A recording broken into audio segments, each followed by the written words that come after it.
Assalamualaikum warahmatullahi wabarakatuh. Selamat datang di channel Alam Dimensi. Untuk kisah kali ini, saya akan menceritakan kisah yang berjudul Teror Setelah Kematian. Di mana kisah ini saya ambil dari cerita yang ditulis oleh akun Twitter yang bernama Tier Tipping. Bagaimana kisah kali ini? Langsung saja kita masuk dalam ceritanya. Sebuah cerita yang aku dapatkan dari sebuah kampung halaman di mana ibu lahir. Pada tahun 1980-an sebuah larangan atau pamali.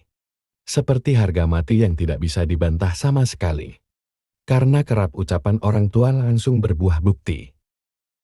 Salah satu pamali yang sampai sekarang teringat ibu yaitu jangan lewat sekolah sore hari atau malam, pamali. Takut ketemu Darji. Siapa Darji? Dan bahkan warga kampung menyebutnya orang sakti mandraguna. Kenapa setiap menyebut namanya berkaitan dengan pocong? Sekolah dasar itu terletak di tengah kampung. Dan hanya ada satu jalan yang dilewati untuk masuk ke kampung. Namun warga lebih memilih untuk memutar jala jika malam hari. Daripada harus melihat sosok pocong yang mengeluarkan bau busuk dengan wajah yang hancur penuh nanah hitam. Setelah sekolah itu pindah, berdirilah sebuah rumah gubuk di belakang kebun bambu yang dulu di tanah itu pernah terkubur Darji. Kematian Darji cukup mengenaskan dan menjadi kabar paling heboh di tahun itu. Padahal baru beberapa bulan ia bisa membuka pengobatan. Dengan caranya, konon Darji mati meninggalkan ilmu hitam yang banyak dicari manusia untuk mempermudah hidup. Namun tanpa alasan yang pasti. Sejak kematiannya itu, pocong Darji kerap memberikan teror bagi warga. Seperti ingin memberikan suatu pesan. Pernah satu kejadian, ada warga yang mencoba mencari di mana jasad pocong Darji berada. Karena dapat petunjuk dari seorang dukun untuk mengambil tali pocongnya. Ketika kuburan itu belum berusia 40 hari. Namun nasnya orang itu malah mati bunuh diri di dekat kuburan. Singkat cerita, ibu pernah mendengar, konon jasad Darji seharusnya tidak dikuburkan ketika meninggal. Dan seharusnya dihanyutkan ke sungai yang mengarah ke suatu telaga. Menurut pengakuan keluarganya. Namun hal itu tidak diikutinya. Sama halnya dengan sebuah cerita yang pernah terdengar sangat mengerikan. Beda nama. Beda juga ceritanya. Saya yang menulis kisah ini juga sempat merasa deg-degan. Karena dulu terornya kerap membuat resah banyak warga.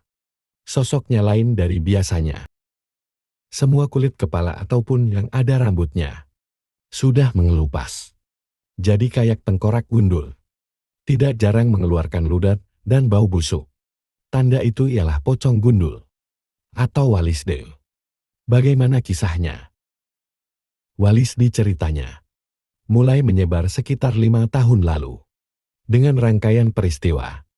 Walisitnya sendiri sudah berpuluh-puluh tahun lamanya. Kenapa Walisde menjadi pocong gundul yang menempati sebuah sekolah yang sering terjadi kecelakaan? Ada yang pernah bercerita tentang sosok Walisde ini. Semasa hidupnya adalah seseorang yang mengalami traumatis berat.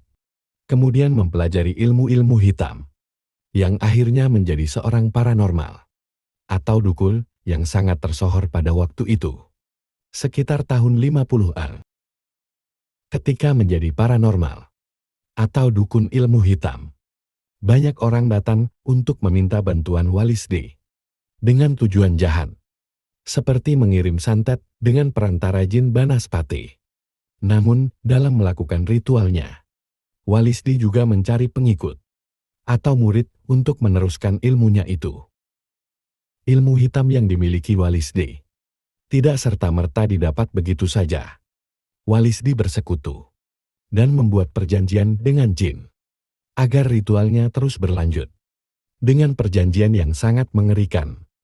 Bahkan ada satu pesan Walisde yaitu, bila nanti aku mati jangan dibuka tali pocongku.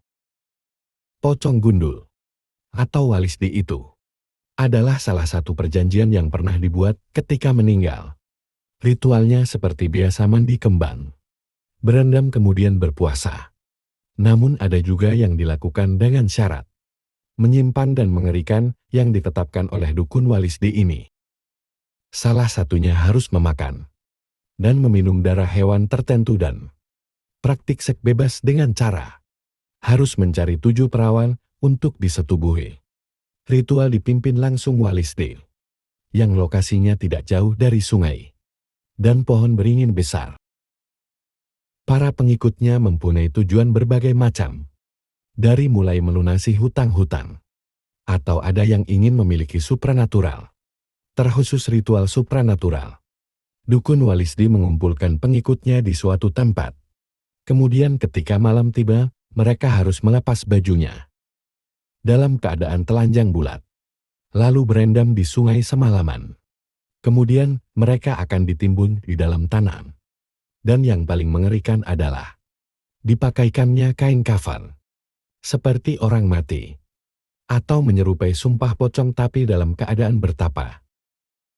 Dengan cara dipocong itu, maka jin Banaspati merasuki orang ini, dan akan punya kemampuan supranatural. Namun dalam perjanjian selama 40 hari, nanti orang itu meninggal. Salah satu syaratnya adalah, yang hanya dapat dibuka yaitu bagian kepalanya saja. Sementara badan ke bawah harus tetap dalam keadaan terikat tali pocong. Dalam ritualnya selalu ada api unggun yang berkobar namun mereka tidak akan merasa panas. Hal lainnya juga adanya mantra dari dukun Walisdi bagi para pengikutnya, yang terkesan unik namun sangat menyeramkan. Beberapa orang mempercayai ketika menyebut nama Walisdi sebanyak 3 kali, Walisdi akan datang atau hadir. Nama Walisdi dipanggil dan diperuntukkan waktu itu oleh para pengikutnya saja. Ketika mengetahui bahwa junjungannya meninggal dan berpesan, "Jika nanti aku mati ingin mencariku, panggilkan namaku 3 kali, maka dia akan datang." Kabarnya, kisah Walisdi yang biasa disebut warga sekitar dengan pocong gundul ini akan diangkat ke layar lebar. Mungkin beberapa orang akan paham teror yang terjadi di dunia nyata yang pernah dilakukan oleh sosok ini. Ada yang berani memanggil nama Walisdi sebanyak 3 kali. Di tempat kalian, ada cerita pocong apa? Coba tulis dan mari bahas di kolom komentar. Siapa tahu teror pocong mirip Walisdi ini juga kerap terjadi di daerah lain. Demikianlah cerita singkat ini, sampai jumpa di kisah selanjutnya. Assalamualaikum warahmatullahi wabarakatuh.